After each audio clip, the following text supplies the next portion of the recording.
કાવ્ય 15 ગુજરાત મોરી મોરી રે.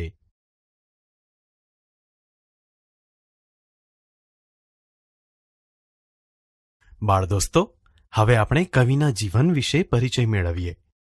ગુજરાતી કાવ્ય સાહિત્ય જગતમાં કવિ શ્રી ઉમાશંકર જોશી શિરમોર કવિ તરીકે ઓળખાય છે, જેમણે ગુજરાત મોરી મોરી રે નામના ઉર્મી કાવ્યની રચના કરીને પોતાની ગુજરાત પ્રત્યેની ભાવ લાગણી રજૂ કરી છે.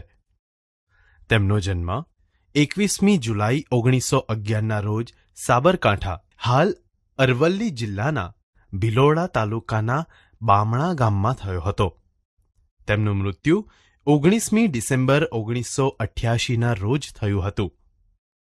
કવિ શ્રી ઉમાશંકર જોશીએ ગંગોત્રી, નિશીથ, પ્રાચીના, મહાપ્રસ્થાન, અભિજ્ઞા, સપ્તપદી વગેરે અનેક કાવ્ય સંગ્રહો આપ્યા છે, જે હવે સમગ્ર કવિતા રૂપે ઉપલબ્ધ છે.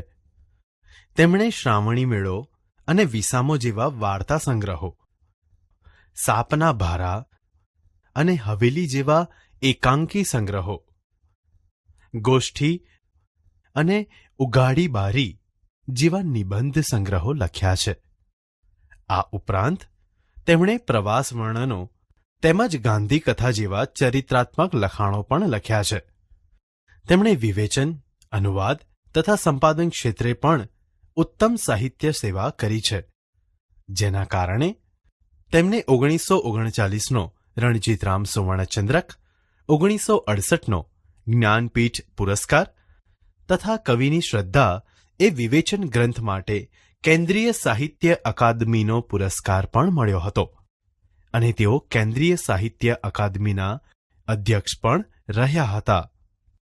બાળ દોસ્તો, ઉર્મી કાવ્ય એટલે ઉર્મી કે ભાવની સીધી લય સુંદર અભિવ્યક્તિ કરતી પદ્ય રચના. આવી પદ્ય રચનાનું નિરૂપણ કરતા ગુજરાત મોરી મોરી રે નામના કાવ્યમાં ગુજરાતની વિશિષ્ટ ભૂગોળ અને એના ભવ્ય ઇતિહાસના ઉલ્લેખોથી કવિએ અહીં પ્રત્યેક ગુજરાતીના હૃદયમાં વહી રહેલા સ્થળ પ્રેમને જાગ્રત કરી ગુજરાતનું મહિમાગાન કર્યું છે.